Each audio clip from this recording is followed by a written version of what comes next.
الحمدللہ علی ما انعم، تمام تعریفیں اللہ کے لیے ہیں اس کے انعام پر۔ وعلم من البیان ما لم نعلم، ہمیں سکھایا وہ چیز جو ہم نہیں جانتے تھے بیان میں سے۔ والصلاة علی سیدنا محمد خیر من نطق بالصواب، درود ہو نبی اکرم صلی اللہ علیہ وسلم، ہمارے سردار محمد صلی اللہ علیہ وسلم پر، جو حق بات کرنے والوں میں سے سب سے بہتر انسان ہے۔ بات سمجھ میں آئی نا؟ وَأَفْضَلِ مَنْ أُوتِيَ الْحِكْمَةَ، سب سے افضل ترین انسان ہے جن کو حکمت دیا گیا ہے ان میں سے۔ اور آپ کو پھر بتایا حکمت علم شرعی کو بھی کہتے ہیں۔ حکمت کل کلام وافق الحق، ہر وہ کلام جو حق کے موافق ہو۔ وَتُرِكَ فاعل لیتا، یہاں اوتیا مجہول کا صیغہ لایا، جن کو حکمت دیا گیا۔ دینے والا کون، اس کا ذکر نہیں کیا، اس لیے کہ وہ متعین ہے باری تعالیٰ۔ حکمت اور علم اور اسی طرح نبوت یہ اللہ کی طرف سے۔ وفصل الخطاب، اور اسی طرح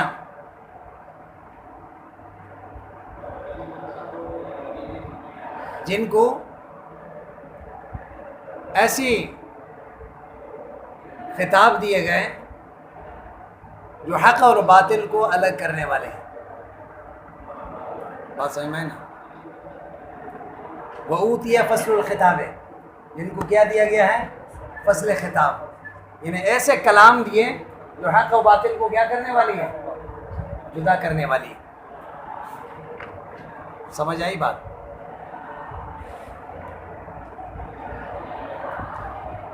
آپ کو بتائے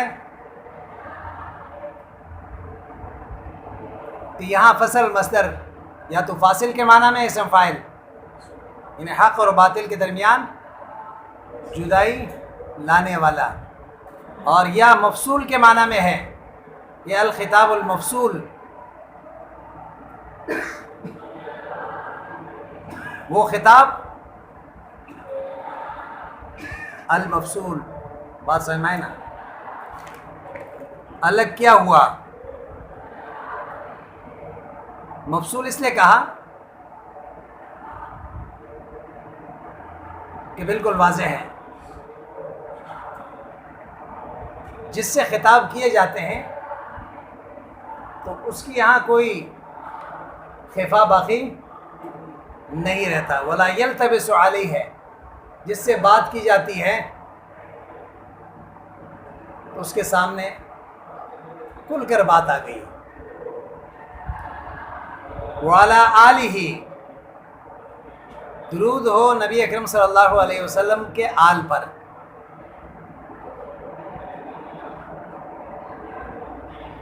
وعلی آلہ، آپ کو بتایا کہ آل کے مصداق میں اختلاف ہے۔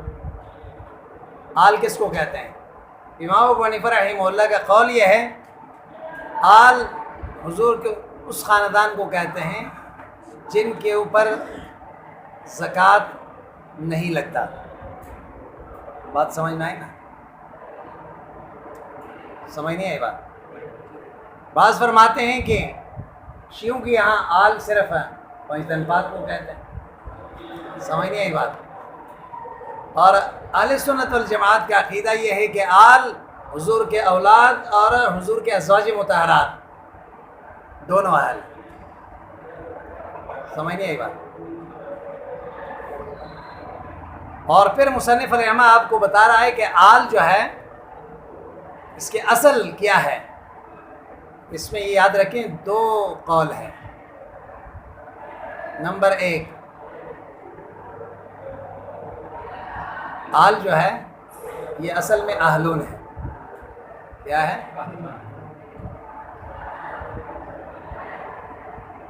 کیونکہ تصغیر اس کا اہیلون آتا ہے، کسی چیز کے اصلی حالت کو دیکھنا ہو، حروف اصلی کو دیکھنا ہو تو تصغیر کی طرف لے جاؤ. اس کی طرف لے جاؤ. سمجھ میں بات آئی؟ یہ آل اصل میں اہلون تھا، ہا کو حمزے سے بدل دیا اور پھر حمزے کو الف سے بدل دیا تو آل بن گیا. بات سمجھ میں آئی نا؟ سمجھ میں بات آئی؟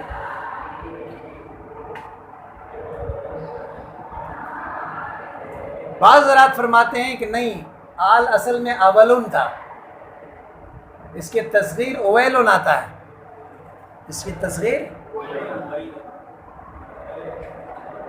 بات سمجھ میں آئی؟ اور واو ماقول مفتوح، واو کو الف سے بدل دیا. کس سے بدل دیا؟ اعلیٰ کے قانون سے، تو آل بن گیا. کیا بن گیا؟ سمجھ نہیں آئی بات؟ یہ دونوں قول ہیں.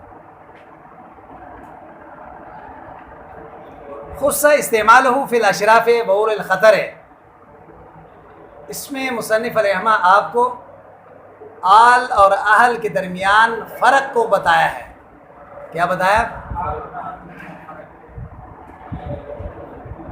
آل اور اہل کے درمیان 3 فرق ہیں. کتنے فرق ہیں؟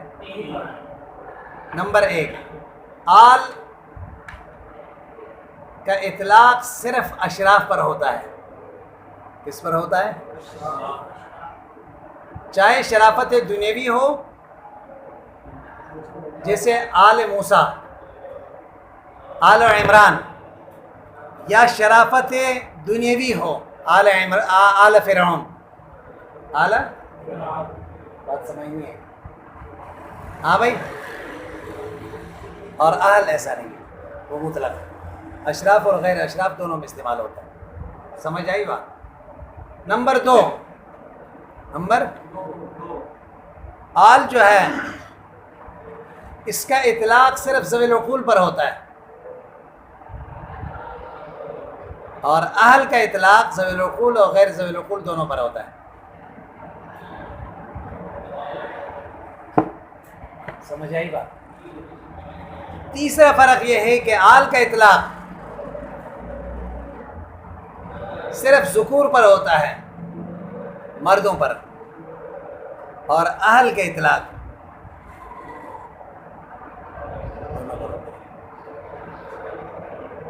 سمجھ نہیں آئی بات؟ یہ بات سمجھ میں آئی؟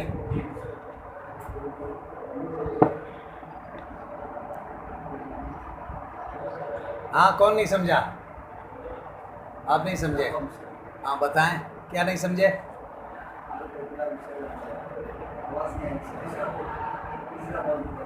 تیسرا قول یہ ہے کہ آل کا اطلاق جو ہے ذکور پر ہوتا ہے، یعنی مردوں پر.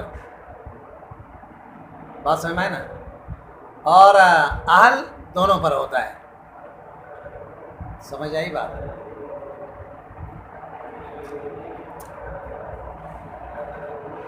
خص استعمالہ فی الاشراف، آل کا استعمال یہ خاص کیا گیا ہے اہل شرافت کے لیے.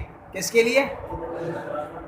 وَأُولِ الْخَطَرِ، خطر کہتے ہیں شان والوں کو، بڑے شان والے، چاہے دنیا کے لحاظ سے شان والے ہوں یا آخرت کے لحاظ سے. الاطہار یہ صفت ہے آل کے. کیا ہے؟ وہ آل جو پاکیزہ ہیں. کیا ہے؟ قرآن کریم میں اللہ فرماتے ہیں وَيُطَهِّرَكُمْ. اہل بیت کے متعلق اللہ فرماتے ہیں وَيُطَهِّرَكُمْ تَطْهِيرًا. لِيَذْهَبَ عَنْكُمُ الرِّجْسَ اہل البیت. سمجھ نہیں آئی بات؟ لِيَذْهَبَ عَنْكُمُ الرِّجْسَ اہل البیت. اے نبی کے گھر والوں، اللہ تم سے گناہ اور اسی طرح رجس کو لے جانا چاہتا ہے، تمہیں صاف کرنا چاہتا ہے. وَيُطَهِّرُكُمْ تَطْهِيرًا. اسی نسبت سے مصنف علیہ نے پھر اطہار کا قید اس آیت کی طرف اشارہ کرتے ہوئے اس کو تلمیح کہتے ہیں. اطہار جمع ہے طاہر کے، جیسے صاحب کا جمع اصحاب آتا ہے، جیسے صاحب کا جمع وصحابتہ الاخیار، اسی طرح درود ہو حضور کے صحابہ پر، الاخیار وہ بڑے نیک لوگ ہیں، کیا ہے؟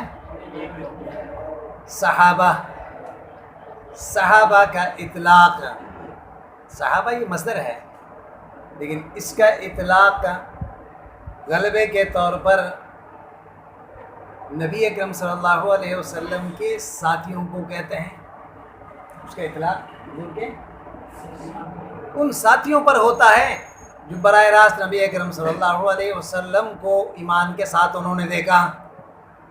ہاں البتہ اصحاب یہ پھر عام ہے، اصحاب شافعی، اصحاب مالک، اصحاب ابو حنیفہ، بات سمجھ میں نا؟ اور یہ نہیں کہہ سکتے ہیں کہ امام ابو حنیفہ کے صحابہ، سمجھ نہیں آئی بات؟ ہاں اصحاب پھر کیا ہے؟ یہ عام ہے، سمجھ میں بات آئی؟ یہ غلبے کے طور پر، ورنہ معنی کے اعتبار سے تو دونوں ایک ہے، لیکن بعض نام کیا ہوتے ہیں خاص کیے جاتے ہیں کسی خاص شخصیت کے ساتھ یا کسی خاص طبقے کے ساتھ۔ الاخیار،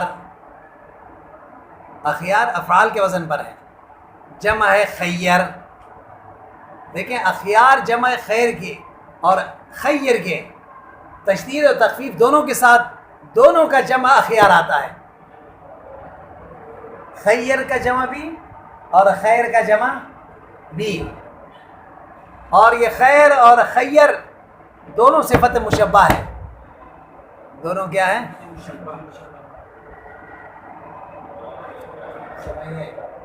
ہاں بھائی، لیکن دونوں میں فرق ہے، دونوں میں کیا ہے؟ خیر یہ جسمانی خوبی کو کہتے ہیں، کس کو کہتے ہیں؟ کسی کی خوبصورتی، کسی کا جمال، بات سمجھ میں آئے نا؟ اور خیر ہو تشدید کے ساتھ، اس میں دینداری، تقوی اور اصلاح باطن، اس میں خوبی مراد ہے۔ اگرچہ میں نے آپ کو بتا دیا کہ خیر اور خیر دونوں کی جمع اخیار آتا ہے، لیکن مصنف رحمہ نے جمع خیرین تشدید کے ساتھ ذکر کیا، کیوں؟ اس لیے کہ اس جگہ مناسب یہی ہے، صحابہ کے ظاہری خوبصورتی کو بیان کرنا مقصود نہیں ہے، بلکہ ان کے کردار، ان کے عمل، ان کے قربانی کا تعریف کر رہا ہے۔ بات سمجھ نہیں آئی؟ ورنہ مشروع قاعدہ تو اخیار جمع خیر کا بھی ہے اور خیر کا بھی ہے، لیکن یہاں چونکہ دونوں میں فرق ہے اور اس وجہ سے مصنف آپ کو بتا رہا ہے کہ یہاں خیر مراد ہے، یہ اخیار خیر کا جمع ہے اس جگہ پر، کیونکہ اس موقع پر خیر کا استعمال زیادہ بہتر ہے، کیونکہ یہاں صحابہ کے کردار و عمل اور ان کے کارنامے بتا رہے ہیں۔ سمجھ نہیں آئی بات؟ اتنی بات سمجھ میں آئی؟ اما بعد، اما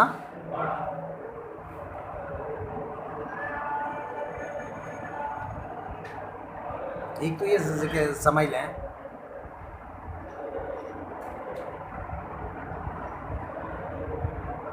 اما جو ہے یہ حرف ہے، کبھی تو تاکید کے لیے لایا جاتا ہے، اما کبھی سمجھ نہیں آئی بات، کبھی تفصیل کے لیے آتا ہے، کبھی سمجھ آئی بات؟ اور بعدو یہ ظروف زمان ہے، اضافت سے اس کو کاٹ دیا گیا۔ آپ پڑھ چکے ہیں کہ قبل اور بعدو کے 3 صورتیں ہیں، کتنی صورتیں ہیں؟ یہ ہمیشہ اضافت کے ساتھ استعمال ہوتا ہے، مضاف الیہ یا لفظ میں مذکور ہوگا یا محذوف ہوگا نسیا منسیہ، ان دونوں صورتوں میں تو یہ معرب ہوتا ہے، عامل کے اعتبار سے اس پر اعراب ہوگا۔ تیسرا صورت ہے کہ مضاف الیہ محذوف ہو، منوی ہو، لفظ میں تو حذف ہے لیکن مراد ارادہ کیا گیا اس کا، تو اس صورت میں یہ کیا ہوگا؟ مبنی ہوگا۔ سمجھ نہیں آئی بات؟ یہ کیا ہوگا؟ مبنی بر ضمہ۔ کیوں؟ اس لیے کہ اس وقت یہ مبنی کیوں ہوتا ہے بھائی؟ جلدی بتائیں کوئی۔ اس لیے کہ اس وقت یہ مبنی الاصل کے ساتھ مشابہ ہو گیا۔ المبنی ما ناسب مبنی الاصل، مبنی وہ ہے او وقع غیر مرکب نا، مبنی وہ ہے مفردات جو ترکیب سے پہلے مبنی ہوتے ہیں، مرکبات میں سے جو مبنی الاصل کے ساتھ مشابہ ہیں وہ بھی کیا ہے؟ مبنی الاصل 10 ہیں یا 8 ہیں؟ ہاں بھائی 3 ہے، چلو شکر ہے یاد تو ہے کہ بھائی 3 ہے، بات سمجھ میں آئے نا؟ بہت سے لوگوں کو یاد بھی نہیں ہے کہ مبنی الاصل 3 ہے، بھول گئے سارے، بات سمجھ میں آئی نا؟ مبنی الاصل کتنے ہیں؟ 3 ہے، تو لہٰذا ان 3 میں سے ایک ہے حرف، ایک کیا ہے؟ تو یہ قبل اور بعدو بھی اس حرف کے ساتھ مشابہ ہو گیا۔ کیوں؟ احتیاج میں، جس طرح حرف ضم ضمیمے کا محتاج ہے اپنے معنی کو ظاہر کرنے میں، تو اسی طرح یہ قبل اور بعدو بھی اس مضاف الیہ کا محتاج ہو گیا جو حذف ہو کر منوی ہے۔ پھر سمجھ لیا؟ ہاں بھائی، اور نقصان مشابہ ہو گیا نا، اس لیے مبنی پر، لیکن 2 صورتوں میں یہ معرب ہوگا، اس پر عامل اسی طرح ہوگا جس طرح کے عامل آئے گا، کچھ فرق نہیں پڑا۔ اچھا آگے آئیں تو مضاف الیہ اس کا کیا ہے؟ اے بعد الحمد والصلاۃ، بعد الحمد، الحمد والصلاۃ یہ اس کے مضاف الیہ ہے جو حذف کیے گئے۔ اما یہ حرف ہے، یہ کیا ہے؟ اصل میں اما کیا؟ اس میں چند احتمال ہے۔ نمبر 1، اما اصل میں انما تھا، کیا تھا بھائی؟ نون کو میم کر دیا اور میم کو میم میں مدغم کر دیا تو کیا بن گیا؟ یہ پہلے صورت ہے، یہ کیا ہے؟ دوسرا صورت یہ ہے، یہ اصل میں ما تھا، کیا تھا؟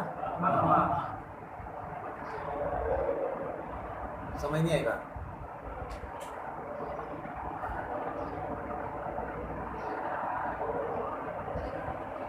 کیا تھا بھائی؟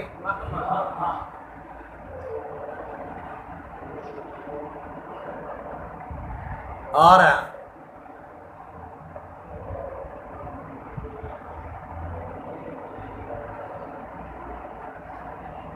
حمزہ اور میم کے درمیان قلب مکانی ہو گیا، کیا کر دیا؟ بیچ میں حمزہ ہے، دونوں طرف میم ہے نا، ما، اس حمزے کو اٹھا کے ہم نے شروع میں رکھ دی، 2 حرف ایک ساتھ آ گئے تو ایک کو دوسرے میں مدغم کر دیا، کیا بن گیا؟ یہ بھی سمجھ میں آ گیا، یہ 2۔ تیسرا یہ ہے کہ یہ اصل میں ماہ تھا، کیا تھا؟ سمجھ آئی بات؟ آ کو میم سے بدل دیا اور میم کو میم مدغم کر دیا، ماہ ہو گیا، اما ہو گیا، بات سمجھ میں آئی نا؟ اسی طرح قلب مکانی کر کے، سمجھ نہیں آئی بات؟ تیسرا ماہ تھا، ماہ، بات سمجھ میں آئی نا؟ تو ہا کو حمزے سے بدل دیا، پھر قلب مکانی کر کے اما بنا دیا۔ چوتھا صورت یہ ہے کہ یہ اما اپنے اصلی حالت پر ہے، اما ہی ہے، اس میں کوئی تبدیلی نہیں آئی۔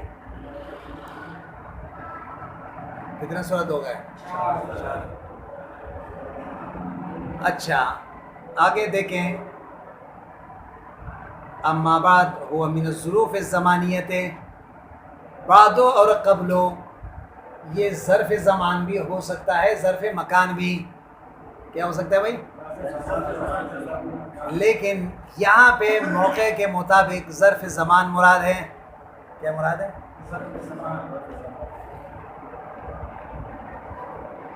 المنقطعات یعنی الاضافہ. یہ مبنیہ ہے. مبنیہ کیوں ہے؟ اس کا علت ذکر کیا. المنقطعات یعنی الاضافہ، کیونکہ اضافت سے کاٹ دیے گئے تو مبنی نصب کے ساتھ مشابہ ہو گیا. بعد الحمد والصلاۃ، اصل عبارت اس طرح ہے.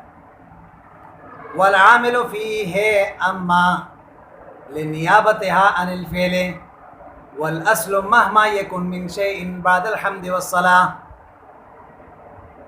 ومهما ہا ہونا. اب ترجمہ دیکھیں پہلے، ترجمہ دیکھیں پہلے.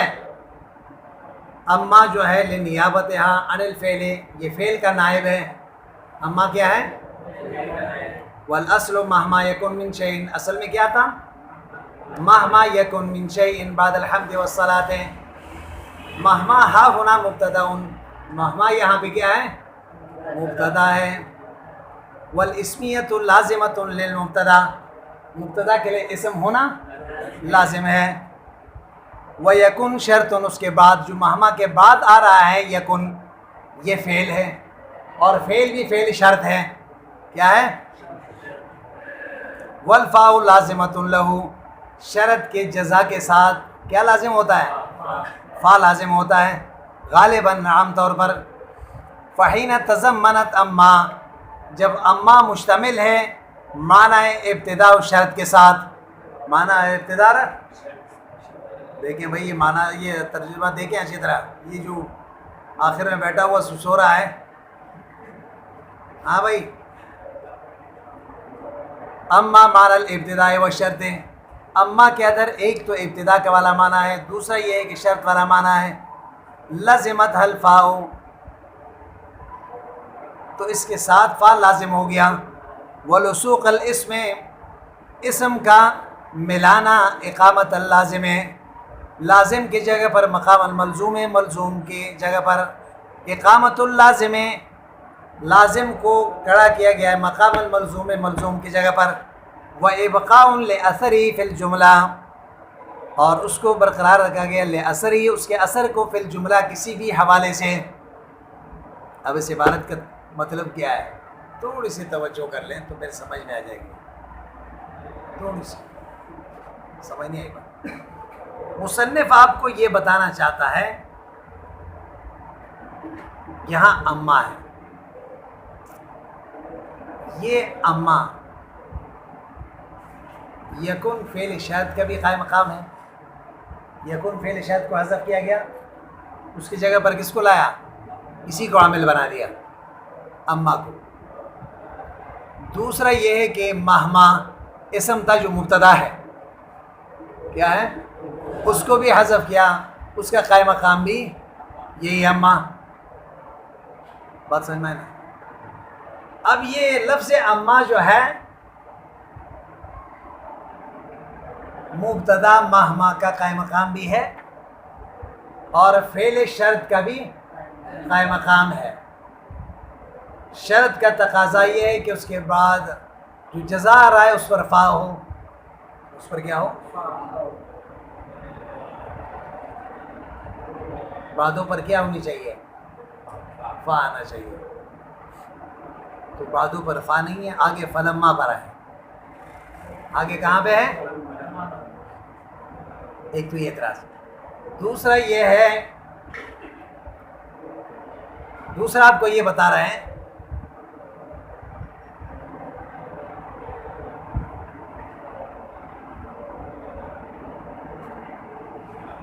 سمجھ نہیں آئی بات، کہ یہاں ہم نے اما کو قائم مقام بنا دیا کس کے؟ مبتدا کے، جو اسم ہے. کس کے؟ اسم ہے، اور مبتدا کے لیے اسم کا ہونا شرط ہے، اور یہ تو حرف ہے اما. یہ تو کیا ہے؟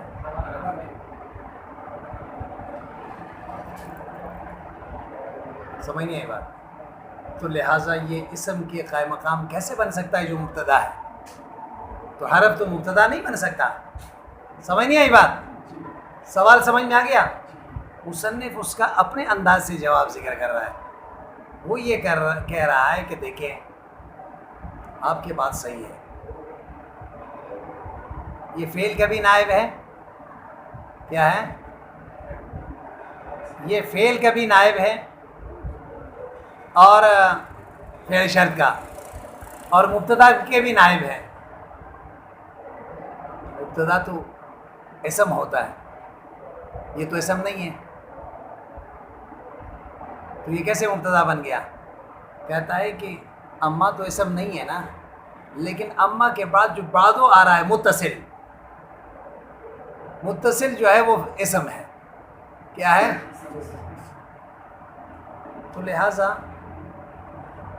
جب اما اسم نہیں ہے، اس کے بعد جو اسم آ رہا ہے لیکن اسم کے ساتھ مل کے تو آ گیا نا،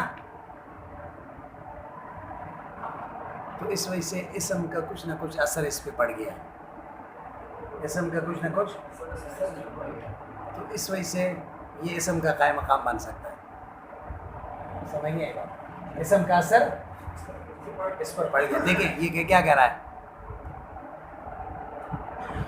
اچھا، والاصل مہما یکن من شیء بعد الحمد والصلاۃ ومہما ہا ہونا مبتدا. مہما یہاں مبتدا ہے، والاسمیۃ لازمۃ للمبتدا، اور مہما جو ہے یہ مبتدا ہے اور اسمیت اس کے لیے لازم ہے، اور یکن یہ شرط ہے. فا لازم ہے اس کے لیے عام طور پر جب فحین تضمنت اما معنی الابتداء، یہ ابتدا کے معنی کو مشتمل ہے اور شرط کے معنی کو بھی مشتمل ہے، تو لازمت الفا، اس کے ساتھ کیا ہونی چاہیے؟ فا لازم ہو. ولسوق الاسم، اسم کا مل کر آنا. مل کر آنے کا مطلب کیا ہے؟ اما کے بعد فوراً بعد و اسم آیا نا. اقامت اللازم، لازم کی جگہ پر مقام الملزوم، ملزوم. اقامت اللازم، مقام الملزوم، ملزوم کی جگہ پر لازم کو لایا. وَإِبْقَاءٌ لِأَثَرِهِ فِي الْجُمْلَةِ، اس کے کچھ نہ کچھ اثر تو پھر بھی باقی رہ گیا. چلو یہ قاعدہ ہے، جب ما لا یدرک کلہ لا یترک کلہ، یہی کہہ رہا ہے کہ بھئی سب کچھ نہیں مل رہا ہے تو کچھ نہ کچھ تو مل ہی رہا ہے نا. بات سمجھ میں نہیں؟ ما لا یدرک کلہ لا یترک کلہ، ایک چیز سارے نہیں مل رہے ہیں تو سب کو نہیں چھوڑتے ہیں کہ بھئی سب نہیں مل رہا ہے تو لہٰذا سب کو ہمیں چھوڑ، جتنا مل رہا ہے اتنا تو آدمی لے نا. یہاں اسم تو نہیں ہے لیکن اسم کے قائم مقام بننے کے لیے شرط کیا لگا دی؟ چلو بھئی اسم کے ساتھ تو آ گیا نا، تو اس اسم کا اثر اس پہ ظاہر ہو جائے گا. سمجھ نہیں آئی بات؟ چلیے بس کریں، یہ ہو گیا.